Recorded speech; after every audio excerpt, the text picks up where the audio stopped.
गुरुर्ब्रह्मा गुरुर्विष्णुः गुरुर्देवो महेश्वरः गुरु साक्षात् परं ब्रह्म तस्मै श्री गुरवे नमः तस्मै श्री गुरवे नमः सदाशिवसमारम्भां शङ्कराचार्यमध्यमाम् अस्मदाचार्यपर्यन्तां वन्दे गुरुपरम्परां वन्दे गुरुपरम्परां वन्दे गुरुपरम्पराम्. We are in the shankarbhashya and that is just before the 7th verse. भूतयोनि अक्षरम इति युक्तम तत्कथम भूतयोनित्वम इति उच्यते प्रसिद्ध दृष्टान्तैः. So it is saying that what was already told, that the Akshara Brahma, the reality, it's the womb of the whole creation. It is the source of all creation. It is the essence of all creation. What is its nature? How does it express as the creation? How it is the source of all that creation? And this is told through these very popular examples. How this Akshara Tattva is the creator of everything. That is creator of everything, that is Bhutayonim. And this is told by these examples. We will repeat after me. Yathorna nabhi srujate grunhate cha Yathorna nabhi srujate grunhate cha Yatha prithivyam oshadhaya sambhavanti यथा पृथिव्याम ओषधय संभवन्ति यथा सतः पुरुषात् केशलोमानि यथा सतः पुरुषात् केशलोमानि तथाक्षरात् संभवतीह विश्वम् तथाक्षरात् संभवतीह विश्वम्. Together. यथोर्ननाभि सृजते गृह्णते च यथा पृथिव्यामोषधयः सम्भवन्ति यथा सतः पुरुषात् केशलोमानि तथाक्षरात् सम्भवतीह विश्वम्. So these are the two famous examples of Yathornanabhi. Just as the spider creates the spider web out of itself and then absorbs it also into itself. Exactly the same way, the creation is created out of that Akshara Tattva in the same way, and it is absorbed back into the Akshara Tattva in the same way. And the second example that is taken, yatha prithivyam oshadhaya sambhavanti, just as from the inert earth the living plants are born. Exactly, that is the and the third example, yatha sata purushat keshalomani, and also from a living person, from our body which is inert, out of that dead hair is born. Hair, kesha is the hair, lomani is the hair on the skin. So these are the something like this Tatha aksharat sambhavatiha vishwam. Something like this. A admixture of these three examples. No example is complete in itself. We can add more examples, just like the waves are born out of the water. Uh, but it is only water, only exactly the same way. So here, the three different examples are taken, and why it is these three examples are taken? Because human mind cannot think without forms. Mind means duality, and therefore these examples are given, but here it is told that something like that, the creation is born out of this akshara tattva. Continuing the bhashya says, where are we? यथा लोके प्रसिद्धम ऊर्णनाभिः लूताकीटः किंचित् कारणान्तरम् अनपेक्ष्य स्वयमेव सृजते स्वशरीर व्यतिरिक्ता अनेव व्यतिरिक्तान अनेव तन्तून् बहिः प्रसारयति पुनस्तानेव गृह्णते च गृह्णाति स्वात्मभावम् एवापादयति.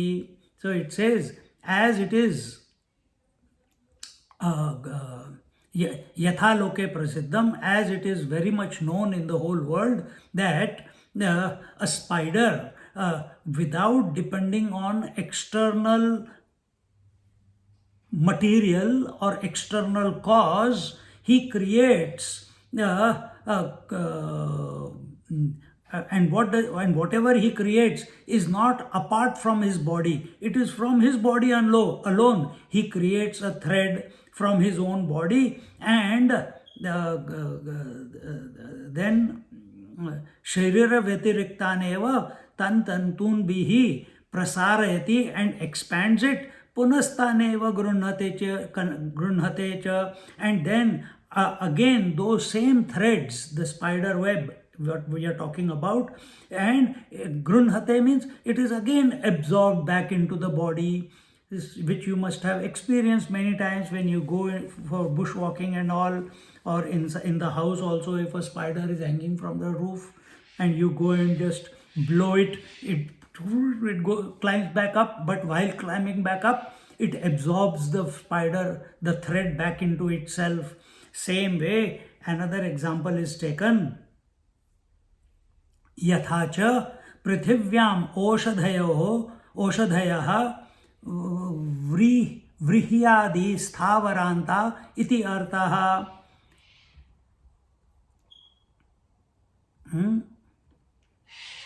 इति अर्थः. स्वात्मा व्यतिरिक्ता एव प्रभवन्ति. So this is the second example which is taken, and that is Oshadhi. Oshadhi means the plants. Yeah, what did it say? Yathacha prithivyam oshadhayaha. Oshadhaya means the plants. And whether they are perennial or seasonal, and what happens? They are planted, they grow, they produce, and then they die. And from where are they coming from? They are coming from the earth. How do we see earth as? Earth as inert, out of which living plants are being born. And sthavarantaha means the perennial trees, and oshadhi is the various plants which are seasonal, and in this way they are distinguished. And then again yathacha, where are we?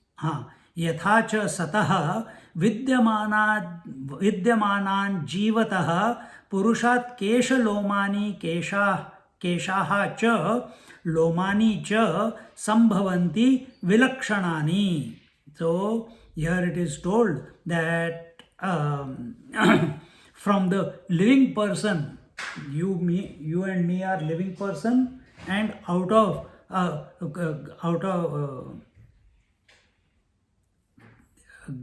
and the lomani Kesha is the hair on the head, as I said before, and Lomani is the hair on the body, and are born from the living person. So we are living person, from us dead hair is being born. And Vilakshana means that all these three examples are giving a vision, an idea of how the creation could have come out of that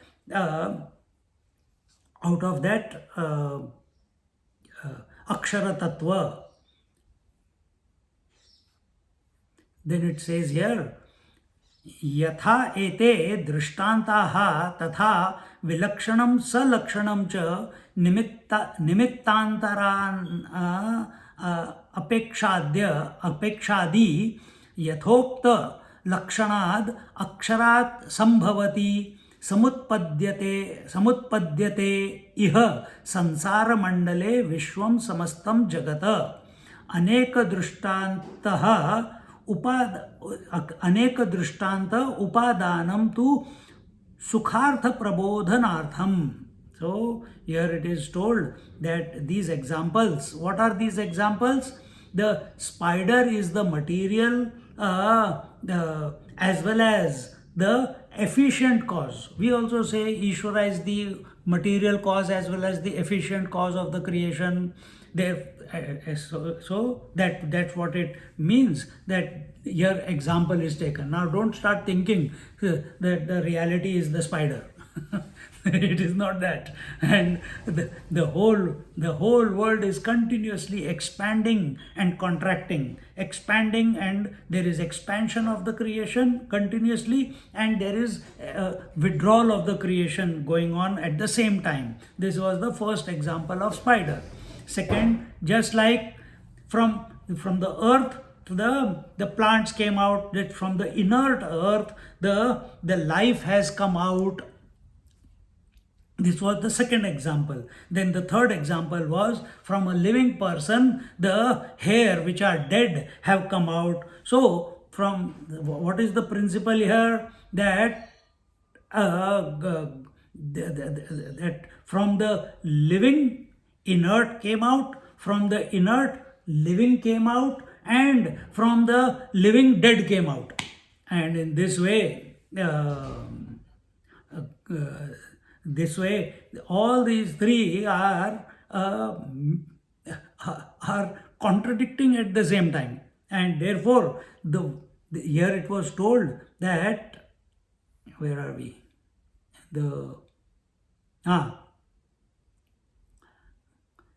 यथोक्त लक्षणाद अक्षरात् संभवति समुत्पद्यते इह संसार मंडले विश्वम समस्तं जगत. In this manner the whole world of contrary nature, these three examples we see in the world. Nobody has seen Akshara Tattva objectively. So what are these examples? These are examples from the world, and all these three examples are of contrary nature. From living inert, from the living inert came out, from the inert living came out, from the living dead came out. And thus these examples, they are all contrary, but reality, here it says, अनेक दृष्टांत upadanam tu sukhartha prabodhanartham. But reality is beyond these examples, and it is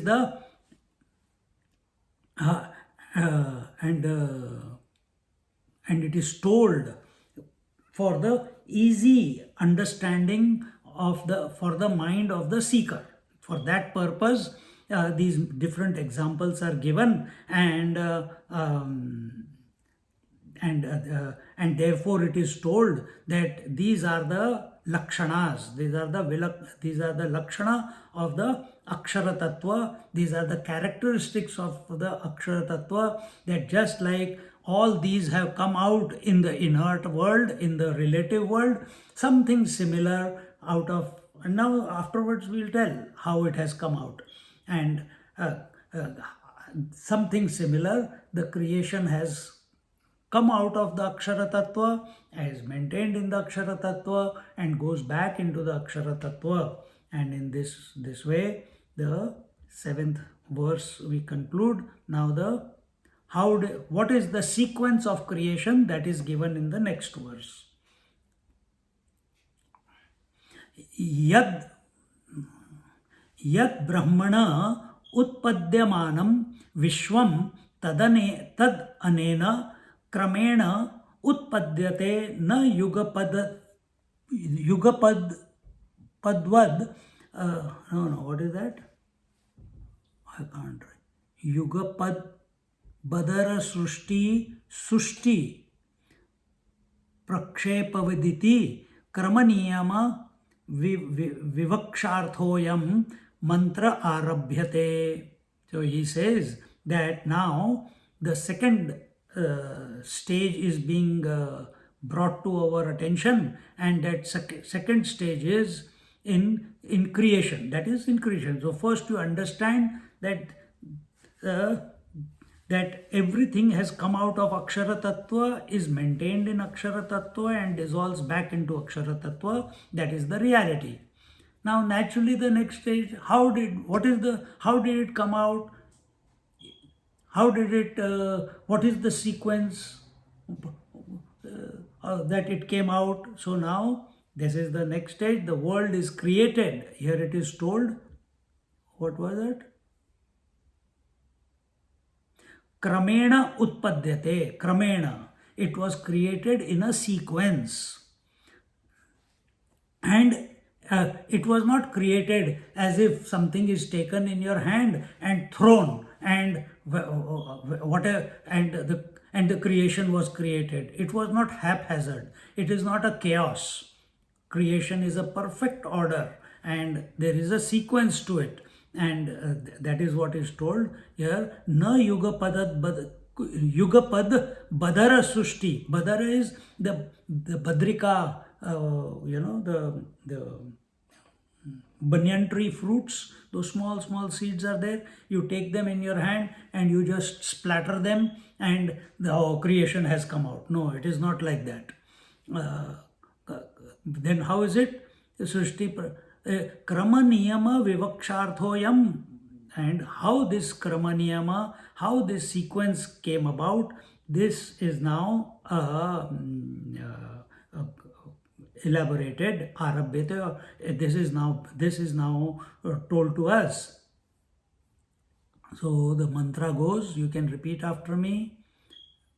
Tapasa chiyate brahma, tapasa chiyate brahma, tato annam abhijayate, tato annam abhijayate. Annat prano manah satyam, annat prano manah satyam, loka karma suchamrutam, loka karma suchamrutam. Together. Tapasa chiyate brahma, tato annam abhijayate, annat prano manah satyam, loka karma suchamrutam.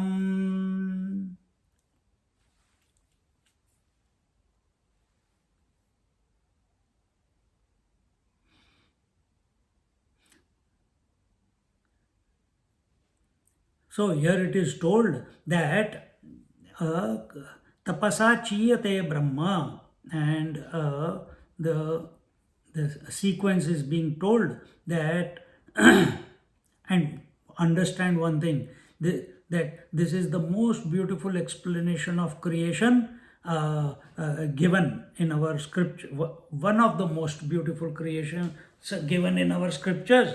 And it says that gyan, that tapasa chiyate brahma, and it means that by the tapasya of, see, what is tapasya?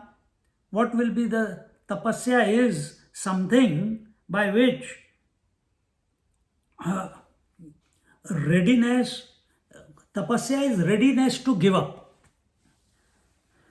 So when we do tapasya, what are we giving up? We are giving up our individuality to realize that we are the infinity.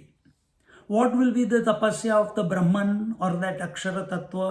To give up its oneness and accept duality.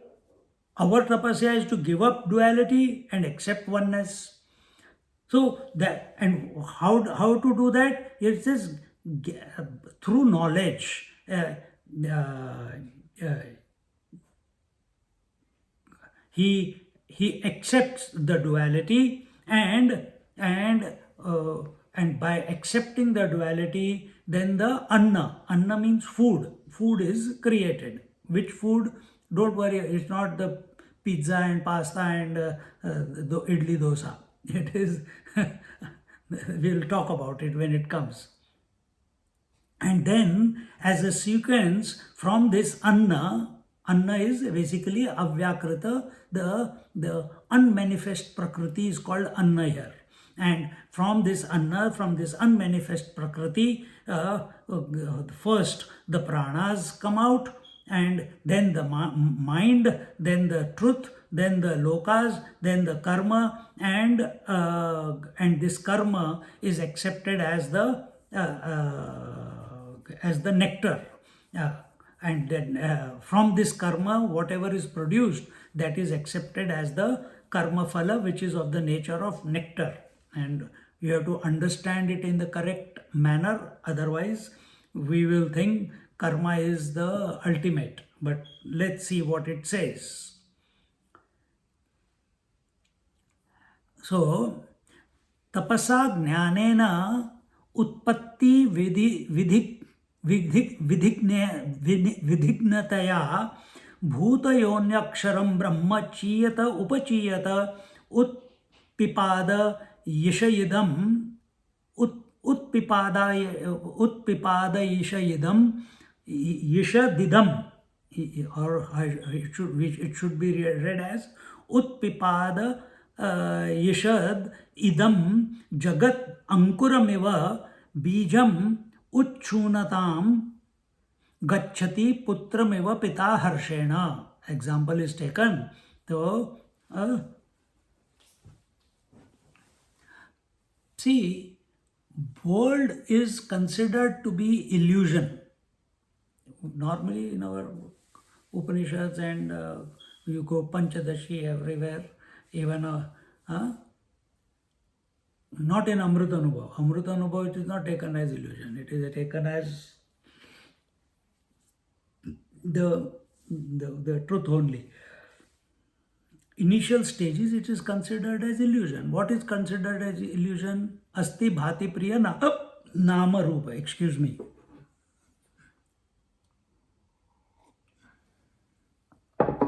Name and form is considered as illusion. Asti bhati priya Satchidananda. That is not illusion. Name and form called ornament is considered as illusion, but the gold is not considered as illusion. Name and form of the pot is considered an illusion. Mud is not considered as an illusion in that example. Similarly, the world is illusion is said only because of one reason. Why? Because the world is perceived as other than I. We see the world as separate to us. And whatever we see, eventually it goes away. The waking world is there from morning till now. After in the evening, as the night falls, it will go away. Then the dream world will begin. Then that will go away. Then the sleep will begin. Then that will go away. So whatever is perceived and it goes away is considered as not self in our scriptures. And whatever is not self is considered as contrary to the self. The characteristics of not self are contrary to the characteristics of the self. What was the self? Sarvajna, self-knowing, self-illuminating, self-existing. And what is the world? Dependent on something always. It cannot exist by itself. So now what are we trying to come here, come to understand here? We have to understand that the we have to discover that the world is the expansion of the reality. It's not an illusion. It is an expansion of the reality. यथोर्णनाभि प्रकृत स्वयंभू. So out of the spider only, so what was the spider web? It was an expansion of the spider into spider web. Material was spider only. One example. So, and that this, and what is this reality? This reality is one without a second. And this reality, which is one without a second, is pervading in and through the entire creation. This vision has to be developed. This drishti parivartan has to happen. It will not happen by your efforts. But we have to contemplate. We have to give up. What we have to give up? Our individuality. Why our individuality has come about? Because of our identification with the body. And because of this identification with the body, that I am only this body, then all the identifications with the world of possessions and relations has also come about. So systematically we have to give up one by one, and till we come to recognize, till this drishti parivartan takes place, the vision gets drishti parivartan, vision gets transformed. And what is this transformation of the vision? That the world is nothing but reality, in spite of the name and form. This is the drishti parivartan.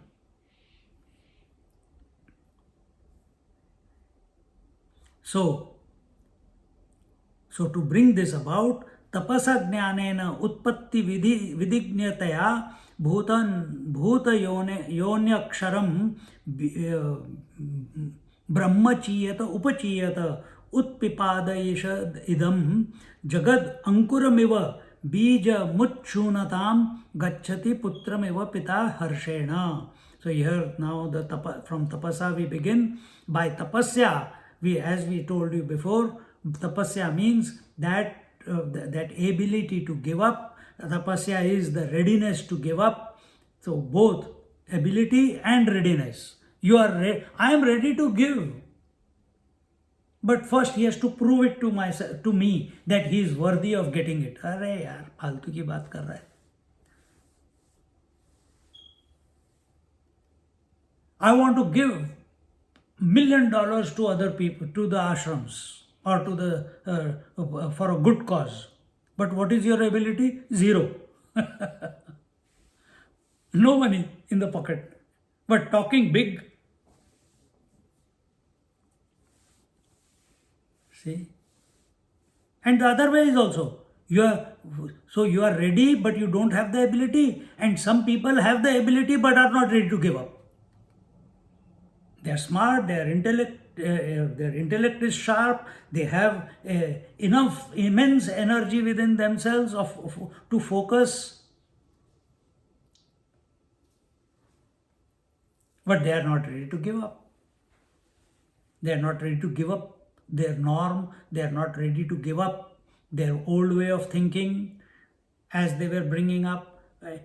Life is continuous change. If you keep on holding, and life shows you, we've seen it in the previous Upanishad, where as child we are playing with toys, as we grow up we play with the opposite sex, then we play with children.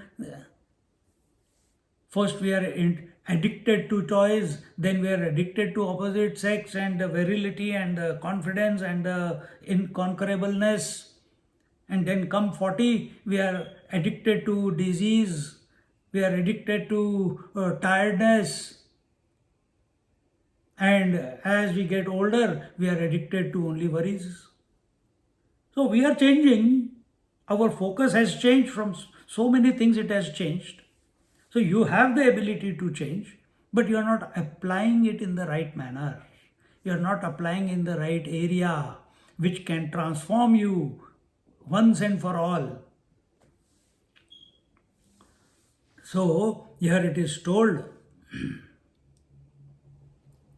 that tapasya, as we said before, it is the readiness to give up, give up what it is, give up, ready to give up the akshara tattvas. Tapasya is to ready to give up its natural state. What is its natural state? To be one without a second.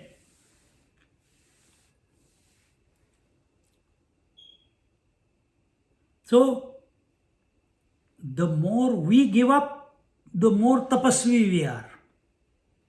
The more we give up as an individual, the more tapasvi we are. The more the one without a second gives up, the akshara tattva gives up, more tapasvi it is. And how is it doing it? By expansion, by creation. See how wonderful.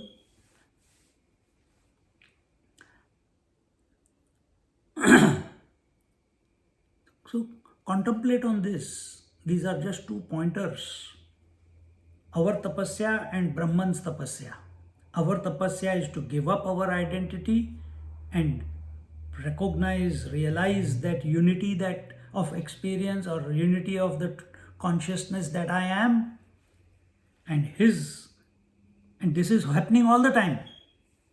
This is what makes you go to sleep every night, knowingly or unknowingly, to merge into the divine when you go to sleep.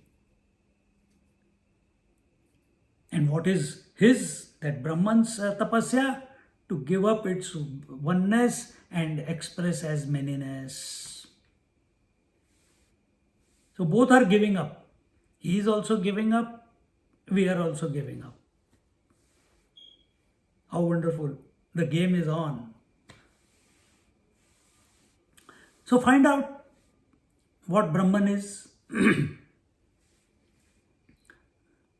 So his tapasya will be to give up its non-dual nature and accept the multiplicity and the duality. And ours is to give up the duality and multiplicity and recognize the oneness that we are.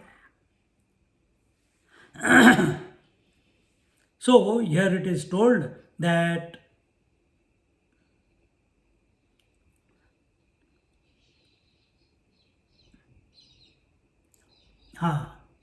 so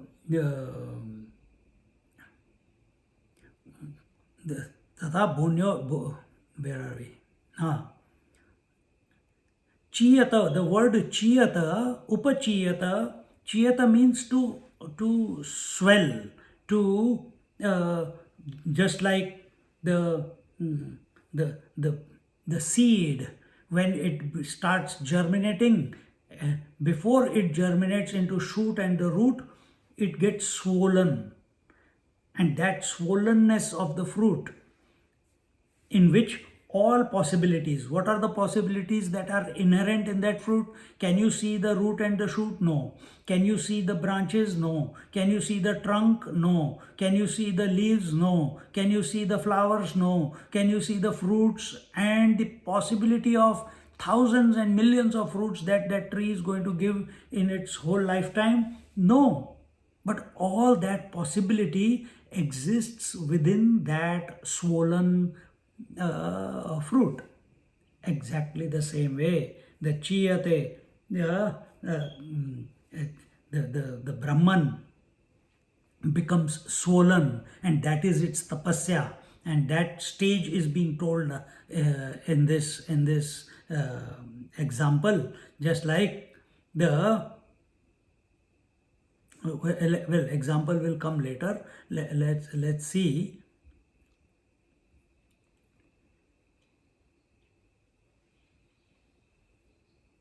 See, now you will say, Oh, no.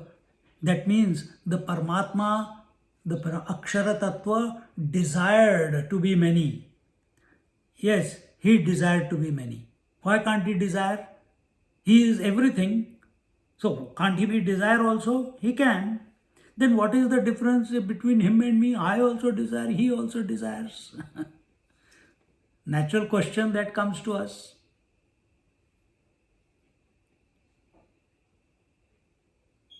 So what is the, where are we? Let me open up.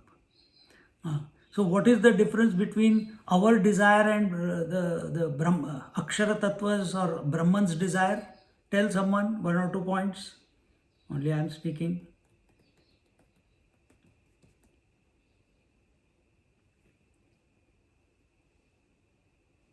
Swamiji, we try to become Brahman and Brahman try to become us.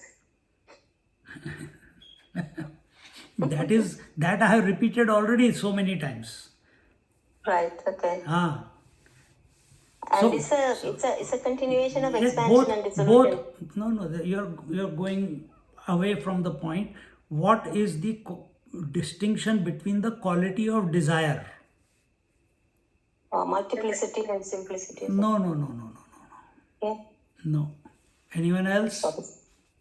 When the individual desires, there is attention towards the karma and karma phala. Okay. Even if there is ability or not, the individual is desiring.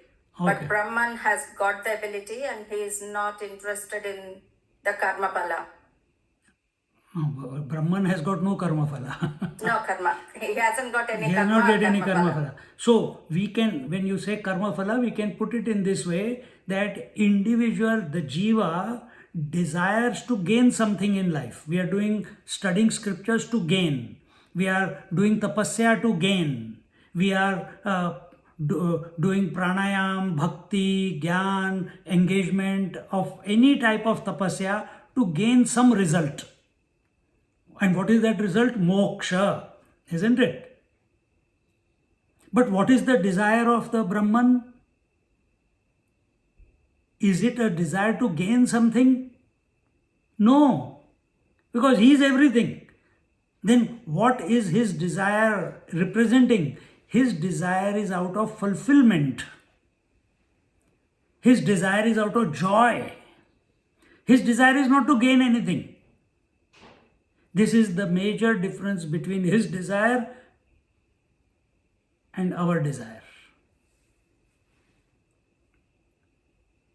Could we say similarly as the mirror, he reflects everything, rejects everything and retain nothing? Brahman, contrary as ourselves. Yes, you can put it that way. Yeah. But then mirror is an instrument. It is a medium. Brahman is not a medium. Brahman is not a medium. Yes. Brahman is not a medium. Yeah. So we are talking from the totality and individuality point of view right now, or Brahman's point of view, whichever way. And individual desires to gain, and you can look at yourself. You are here only because you want to gain understanding, you want to eat food to get fulfilled, you want to work so that you get some money in return, you go to sleep because you want to rejuvenate. So desire for sleep is to... Alert from Yahoo. Password required. So we have a desire to sleep so that we are fresh and ready for handling the day, the next day with energy, full of vitality, isn't it? So there is always something to gain. Brahman, which is the sun's desire to bring day and night? Is the sun doing his job? No, I'm sorry. Just is. He is not doing his job. He does not. Just is. Okay. Like, he does not create day and night. But in his presence, day and night appear. In his presence, sunlight appears. But you ask him, thank you for sunlight, thank you for Om Bhurbhuva Swaha Tat Saviturvarenyam, and thank him morning, afternoon, evening. He says, for what, man? He is not involved in anything, and yet everything is happening in his presence. And without him, sunlight cannot be there. Without him, day and night cannot be there. Without him, sunrise and sunset cannot be there. But you ask him, the sun never sets, the sun never rises. The sun is neither of the nature of light or darkness. So we are going away from the point, but understand that Brahman is creating out of fulfillment. So we can say here in this example also that the water is creating waves out of its own joy, out of its own bliss, not for any purpose. It doesn't care whether one dies or one is born. So what is that? It is out of his bliss. So we also have to think, I'm talking, it's not given in the Bhashya, we also have to think that everything that is happening through us, through this body, through this speech, through this breath, through this mind, through this intellect, including waking, dream and deep sleep, all is an expression of bliss and joy. Rather than, I have to give up this, I have to do tapasya, I have to, that. So that transformation in our vision must come about. Yes, just be. And you don't have to do anything for that. You have to just shift your attention. You have to shift your attention from the body and the world to the conscious principle that you are. So let's continue from here. Let's go to the creation, continue with the creation. So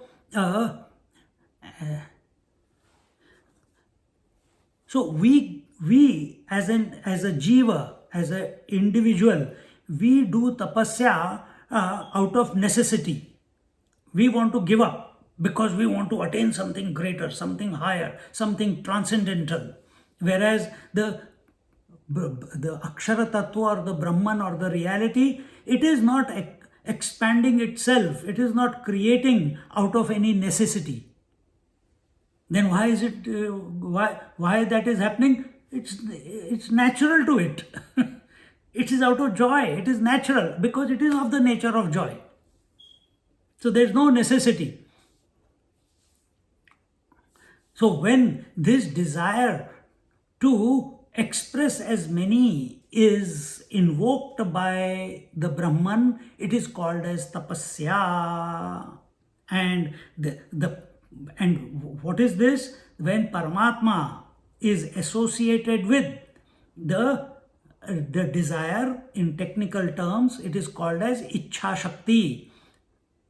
When Ichha Shakti, desire, Paramatma, that Brahman, that Akshara Tattva, associated as if with his Ichha Shakti, the desire, he is called as Ishvara. Understand this. That one, remember in Amrut Anubhav we saw Paramashiva having a desire to be many, appeared as Shiva and Parvati, Shiva and Shakti. Exactly the same thing. That Brahman associated with his desire. What is desire? It is your Shakti inside. In you and me, what is that Shakti? It is called mind. Because without mind, the desire will not appear. And how does desire appear? As a thought in us. So Paramatma associated with Ichha Shakti is called Ishvara. And this Ichha Shakti is Avyakta or Avyakrita. Avyakrita, unmanifest.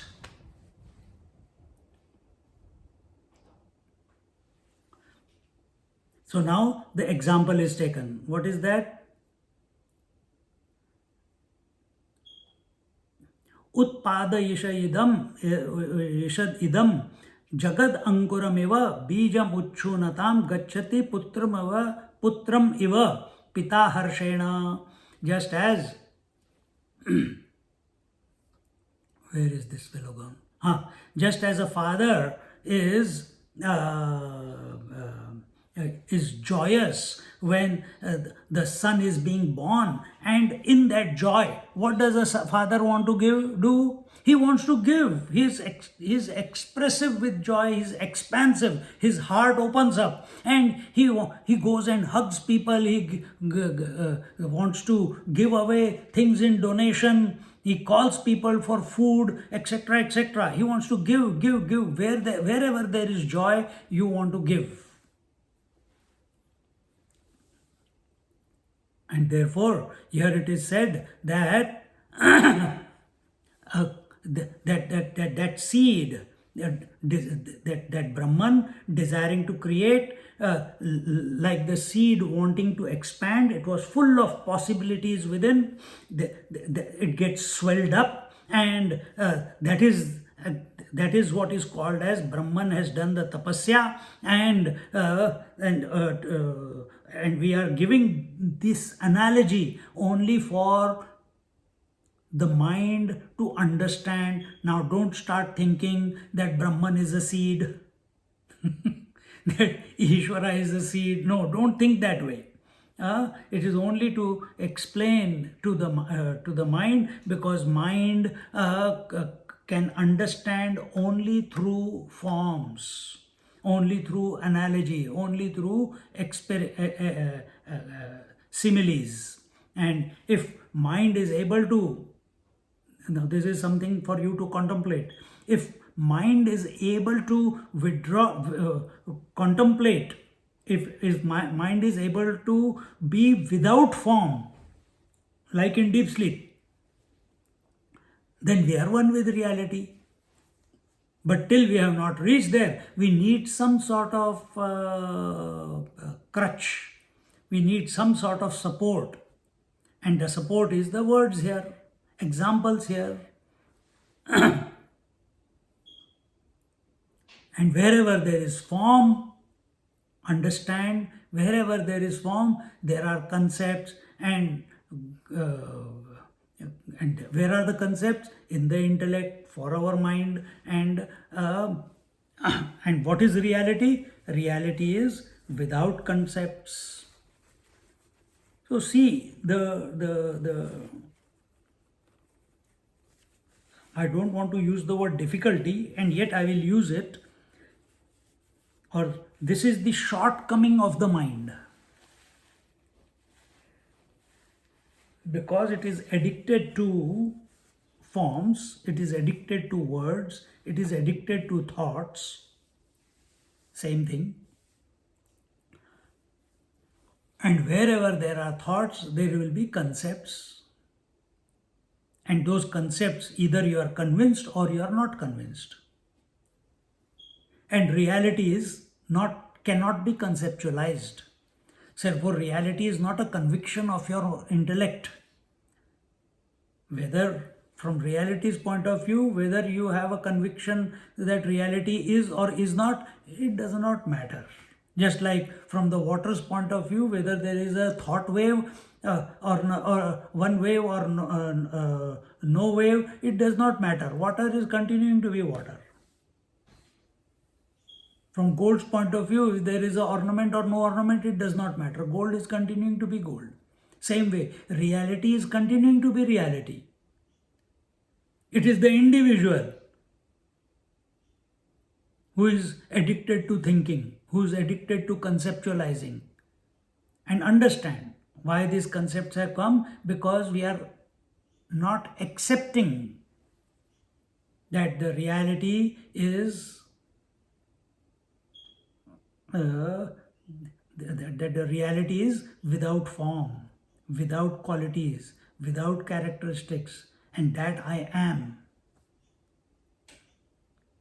And till that happens, till that transformation happens, till that click takes place, we have to use words. And what is the best type of words that we can use? The scriptural words, the Vedic words, the Upanishadic words.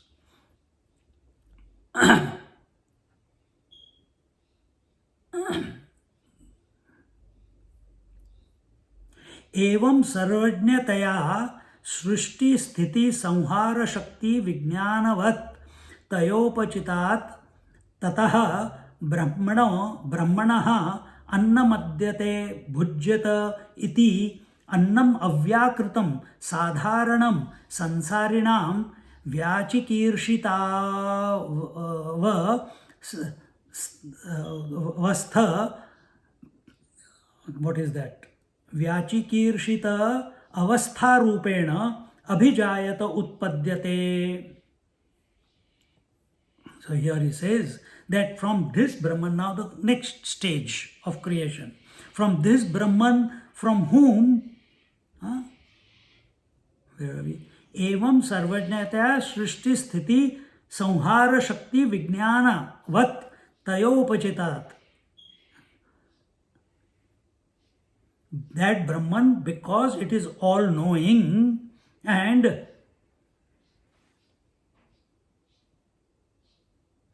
from that all knowing Brahman, the creation, maintenance, and dissolution. How were they born? It says, Samhar Shakti Vijnanavat Tayopachitat. So, because of the Shakti, because of his presence, the Shakti produced the creation, maintenance, and destruction, and that Shakti is called as Avyakrita. Avyakrita, that which is unmanifest, and that is another name that is given to it is Tataha Brahmanaha Annamadyate Bhujyata iti. So that Prakriti, that Avyakrita is produced, it comes out of Brahman, and it is called as Anna. And what is Anna? That which is eaten, and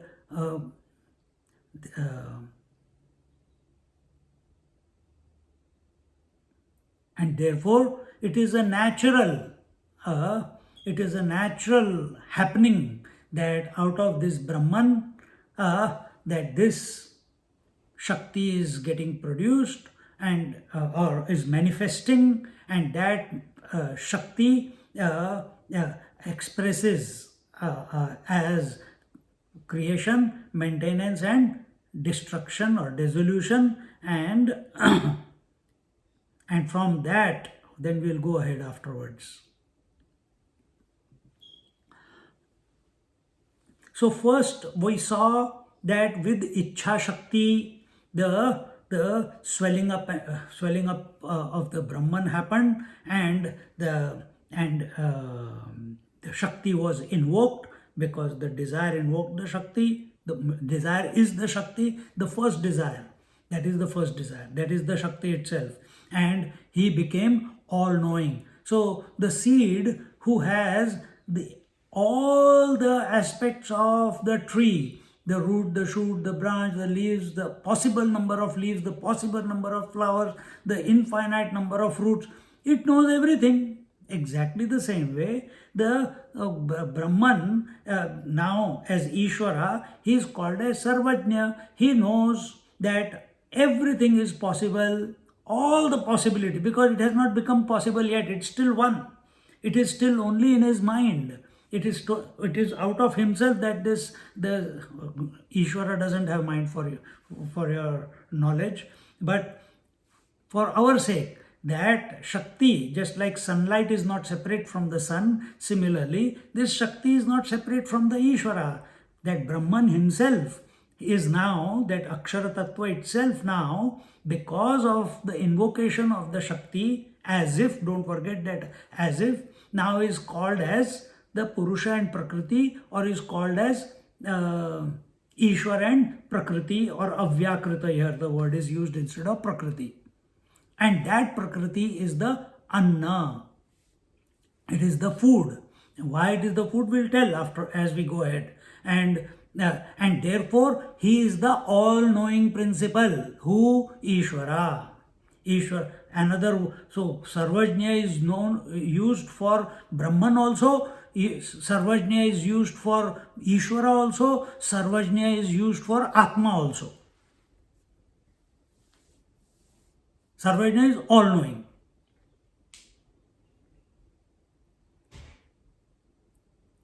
See, three places: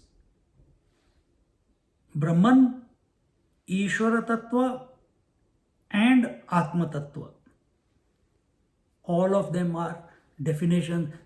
Brahman, Ishwar, and Atma all are Satchidananda Swarup. They are self-luminous, they are self-knowing, they are self-conscious, they are unattached, they are one without a second. The only difference between Ishvara, if we take Ishvara and Jiva, Ishvara is also one without a second because he is continuously knowing his essential nature. Jiva doesn't know it. If we grow, expand ourselves, or meaning if we give up all our attachments, identifications, we can also come to be the one with the Ishwaratva. Then we are also Sarvajna. As a Jiva, we are not Sarvajna. As Atma, we are Sarvajna. And Atma is the essence. Atma identified with body is called as Jiva. Body, gross, subtle and causal body. Okay. When I say body, don't only consider physical body. He became Sarvajna. The Jnana Shakti, the knowledge, it is the same in creation, maintenance and destruction. The knowledge is same.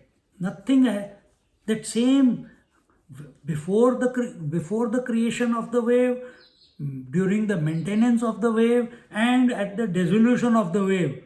The Jnana Shakti, the water, was continuously the same.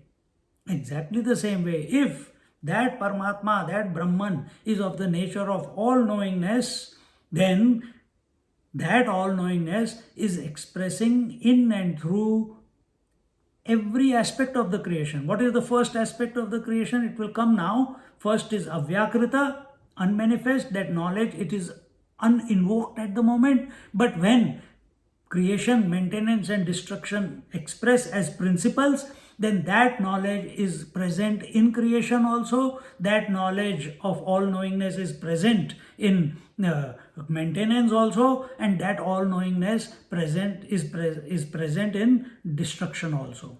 That is expressed as, because we are addicted to form, it is expressed as creation is Brahmaji, he is also the all-knowing principle. Maintenance is Vishnu, he is also all-knowing principle. And destruction is Shiva, he is also all-knowing principle.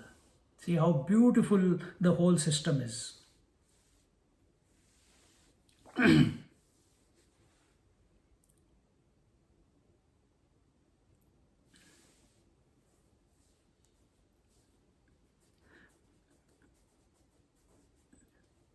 So when we don't have a desire and when we don't have knowledge of our desire, then there is no meaning to have creation, maintenance or destruction. These two are very much necessary, but the desire as well as the knowledge. And when the Brahman or Ishvara, when he is associated with his Jnana Shakti, he is called as the Shakti is called as the Annam, and this Annam is Avyakrita, this is Maya, this is Avyakta, this is the unmanifest. You call it Shakti, you call it Sita, you call it Lakshmi, you call it Saraswati. Those are different aspects of it. But when we just use the word Shakti, that represents the total possibility. And what is that possibility? That Shakti's possibility is the possibility to produce, to expand, to enhance. And this readiness within the Prakriti, the Avyakrita comes because of the Jnana Shakti and the Ichha Shakti. Whose Jnana Shakti? Ishwara's. Whose Ichha Shakti? Ishwara's. So because of the Ichha Shakti and the Jnana Shakti of the Ishvara, the Avyakta, the Prakriti expands. And that Gyan Shakti and Ichha Shakti is then borrowed. It expresses in and through. Just like that one Brahman is now called as Ishvara with reference to Prakriti, Avyakrita. That same Ishvara now with reference to Shakti is called as Brahmaji, and the Shakti's name is given as Saraswati. Then as the creator, then as maintenance is the Ishvara is called as Vishnu and his Shakti is called as Lakshmi, and as destroyer that same Ishvara is called as Rudra and his Shakti is called Parvati. Because our mind is obsessed with forms. So we have given it a name, we have given it a form. But catch the principle behind. Catch the principle behind. So the readiness and the ability, first the Ishvara, Brahman was ready and able. And when Brahman was ready and able, he is called as Ishvara. He desired. Now, the readiness in the Prakriti or in the Avyakrita is there, and that is due to the Ichha Shakti and the Jnana Shakti. She is now ready, and therefore it is called Annam Upajayate. Here it is told,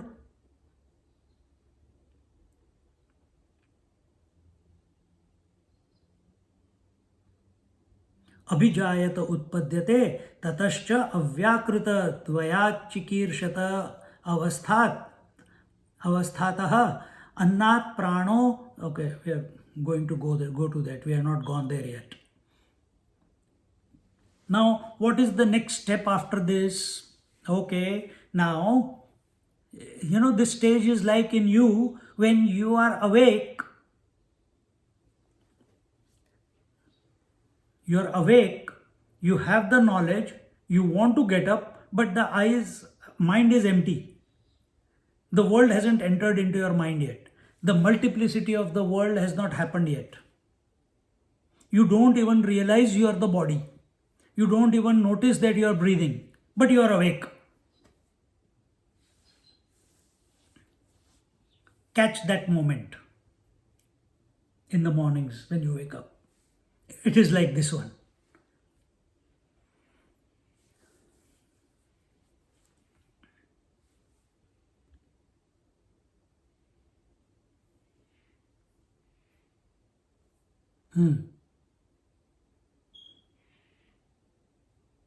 ततश्च अव्याकृताद् व्याचिकीर्षत अवस्थातः अन्नात् प्राणो हिरण्यगर्भो ब्रह्मणो ज्ञानक्रियाशक्ति अधिष्ठित जगत् साधारणः अविद्याकामकर्म भूत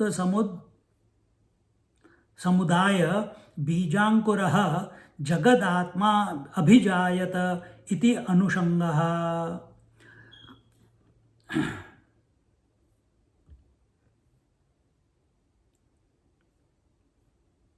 So now, the next step is that from Avyakrita, from that Maya, from that Prakriti, from that unmanifest, the Hiranyagarbha is born. Another word for Hiranyagarbha as given here is Prana, and is born. What does Pran mean? Pran means Hiranyagarbha, and what does it mean? That Brahman, in other words, Akshara Tattva, in other words, the Paramatma, associated with Gyan and Kriya Shakti. Till now, it was Gyan and Ichha Shakti, then Gyan Shakti. Now, Ichha Shakti, Kriya Shakti is coming into play. So, that Paramatma associated with Jnana Shakti and Kriya Shakti is called as Hiranyagarbha. Because of that Kriya, because of that activity, then the creation will sprout forth. See?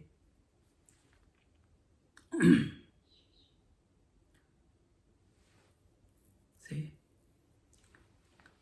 Is Brahmaji's desire contrary to the desire of Ishvara? No.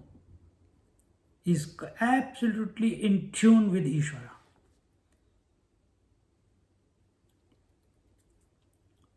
When our desires, as an individual seeker, when our desires are in tune, or in other words, are not contrary to the divine desire, then we are one with reality.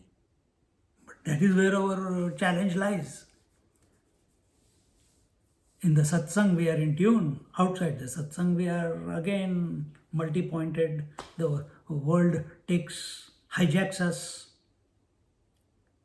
We have to develop this ability to remain in tune with divine in spite of moving in the world, in spite of interactions, in spite of talking, in spite of walking, in spite of eating, in spite of waking, dreaming, sleeping. We have to be in tune with that reality. That word in spite is very important. Nobody can teach you that. You have to develop that knack. And it gets developed. It happens when we are thinking of the reality again and again and again and again.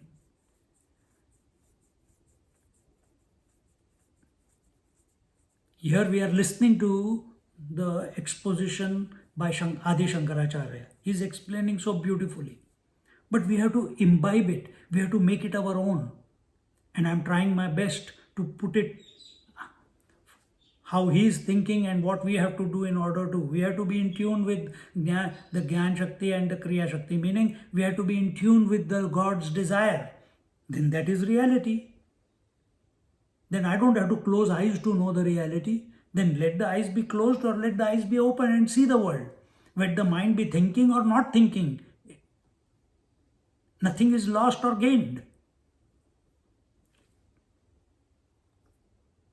See?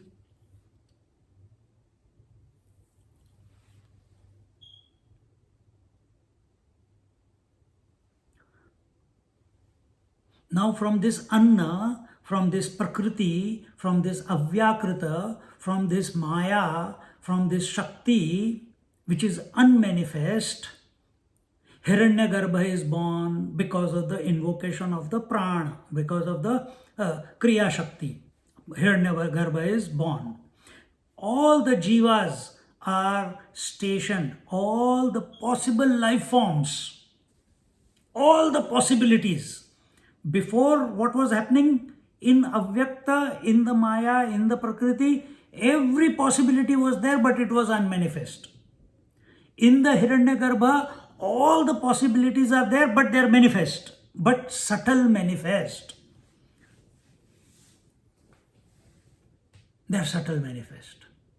Life has already started throbbing inside the seed. And it is ready to sprout. So before, when I said, I take my words back, when I said the seed with all the possibilities, but there the example, correct example. When I said the possibility of the tree, the branch, the leaf, everything of the future, all that was there, but it was unmanifest. Now it has really filled up. It has fallen up.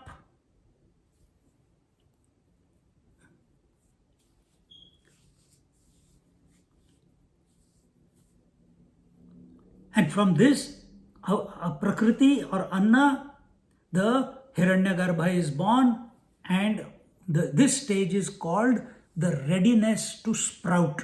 It has not sprouted yet, but readiness to sprout. Any moment, the root and the shoot will break the seed will die, and in its place, root and the shoot will take place. That is that example. Here, Prakriti doesn't die. Prakriti is in and through.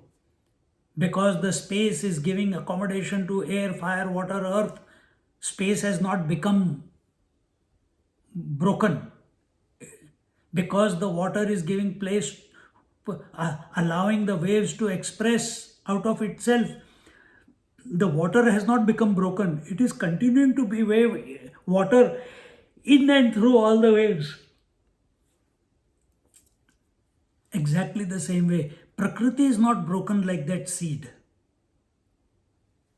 So that is a very physical example of seed breaking up and becoming root and the shoot. Here, the total seed, the avyakta, the unmanifest Prakriti, when it bulges to produce, to create, to express, at that moment is called as Hiranyagarbha. It is called as readiness to sprout. It is the point where all the possible life, variety, multiplicity is all inherent within that that sprout, within that swollen womb. Garbha means womb. Hiranya means golden. It is called golden womb. Just like if I get if I hit my head against the wall, there will be a swelling here.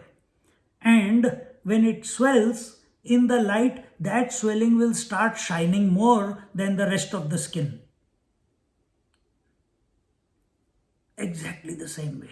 This is what I'm talking about, one swelling. Imagine the entire Prakriti swelling. And on that, the light that the Ishvara is. Again, I'm going into explanation, not required, but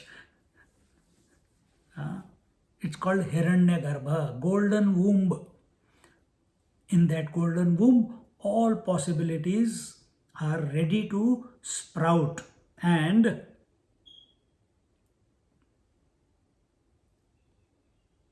see, if you look here, these girls where I'm staying, they bought a diamond dot. Have you heard of diamond dots?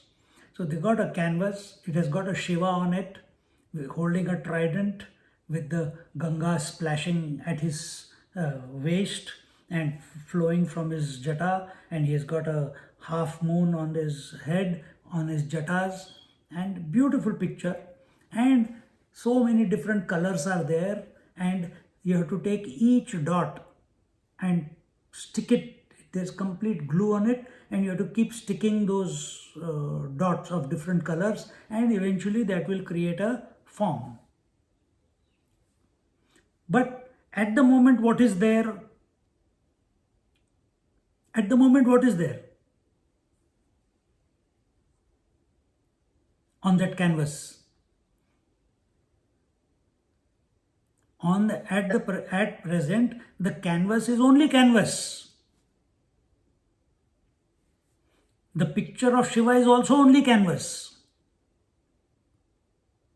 But till all the dots, those pearls, are not stuck to different parts, the moment it is put, then everything will the trident will be separate from, the color is different. Right now, everything is canvas. Separation has not happened yet. Exactly the same way. In Hiranyagarbha, no separation has taken place, but all possibilities are there. And when it sprouts, the separation will take place. And in this way,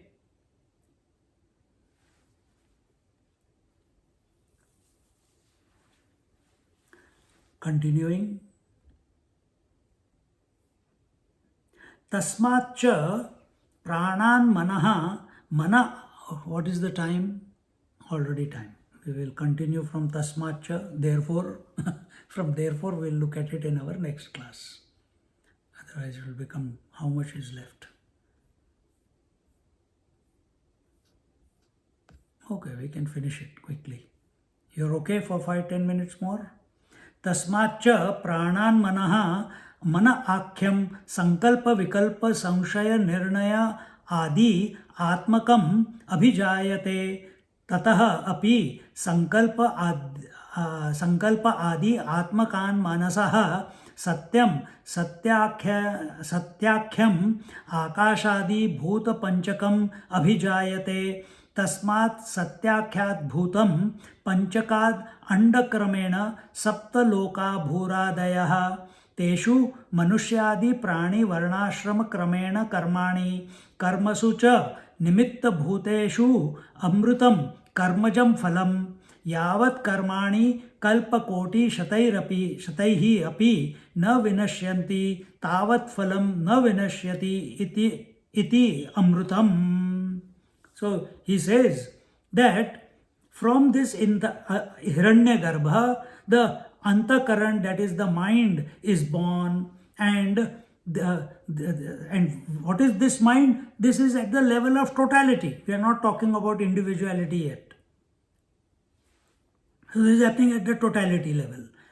And from this total mind, Satya is born. What is Satya? So here it says what? तस्मात् सत्य अख्यात भूत पंचकाद अंडक्रमेण सप्तलोका. So sorry, ततोपि संकल्पाद आत्मकान मनसः सत्यम. So what is this satyam? Satyam is born. Satyam is the 5 great elements. See this terminology. Who is telling you? Our Adi Shankaracharya telling you. If you read it by yourself, you will never understand what Satyam means here. The truth was born from Hiranyagarbha. Totally go into a different tangent. So from the Hiranyagarbha, Antakaran was born, that is the total mind, and from the total mind, at the level of Samashti, the Satyam was born, and that Satyam is the 5 great elements, and from these 5 great elements, the 7 lokas were born, the Bhurvat, etc., and Tataha, and there we saw that. Then it says what? Teshu manusyadi prani varnashrama kramena karmani. Then it says, among these 7 lokas, there are different pranis, different beings, and among these beings, there are different varnashramas. Varna is Brahma, Kshatriya, Vaishya, Shudra. Ashrama is Brahmacharya, Grahastha, Vanaprastha, and Sannyas. So different varnashramas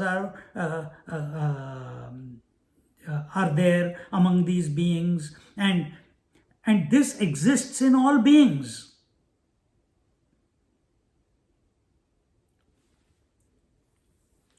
See? And is this the truth? Varnashrama is the truth. If you take the point of view that everything is pervaded by the truth, true, everything is true. But then why are we talking about it? Because this is the psychological makeup of the beings, and this is what is accepted by or narrated by the Upanishad. So we cannot, that is our praman. That is what, if Upanishads are saying it, it must be so. We don't question it. Somewhere we have to stop that this is so.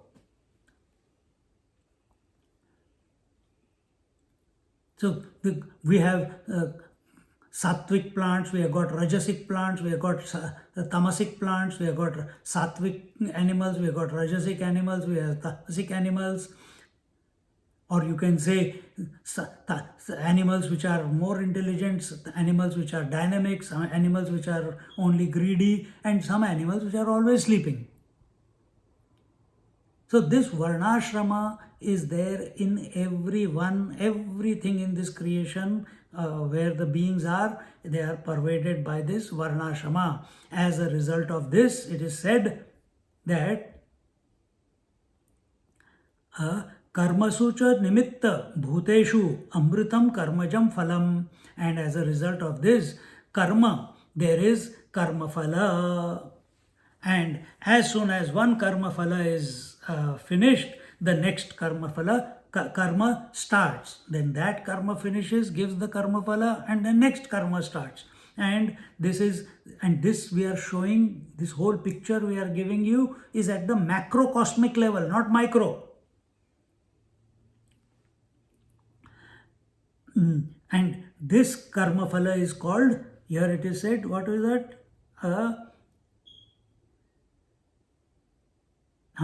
यावत् कर्माणि कल्पकोटि शतैरपि न विनश्यन्ति तावत् फलं न विनश्यति इति अमृतम. This karma phala is called amritam, and all this is, as we said, it is all at the macrocosmic level, and it's called amritam since it is not destroyed. Life keeps on going on. Creation, maintenance, destruction, creation, maintenance, and destruction. One yuga to the next yuga, to the Satya Yug, Treta Yug, Dwapar Yug, Kali Yug, again Satya Yug, Treta Yug, Dwapar Yug, Kali Yug.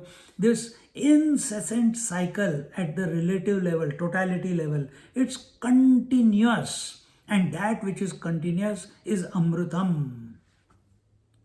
In this way, till karma is not eliminated, till then this will continue. And because it is continuing incessantly, yes, creation is not the same as maintenance, maintenance is not the same as destruction.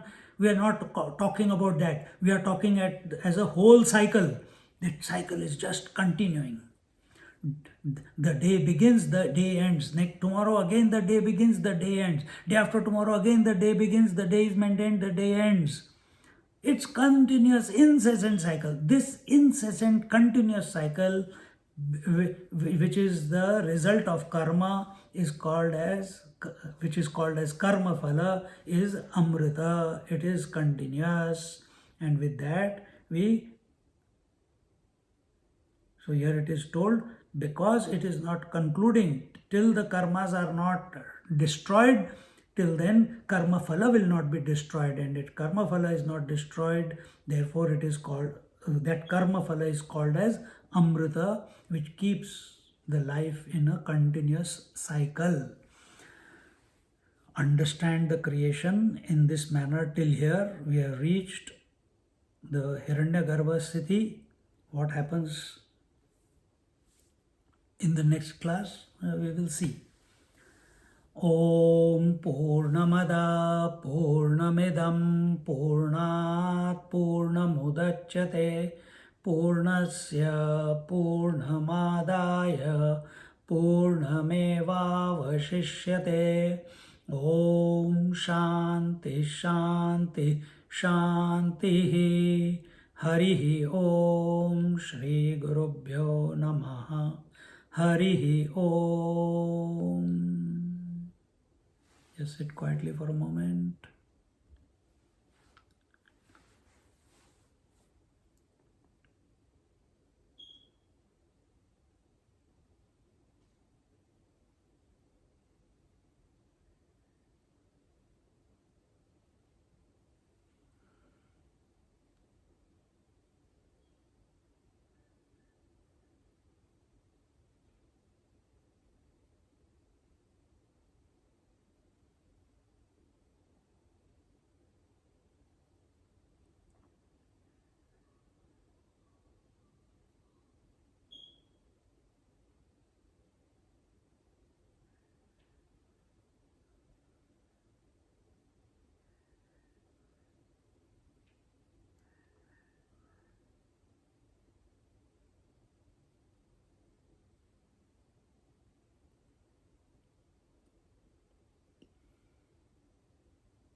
Hari Om.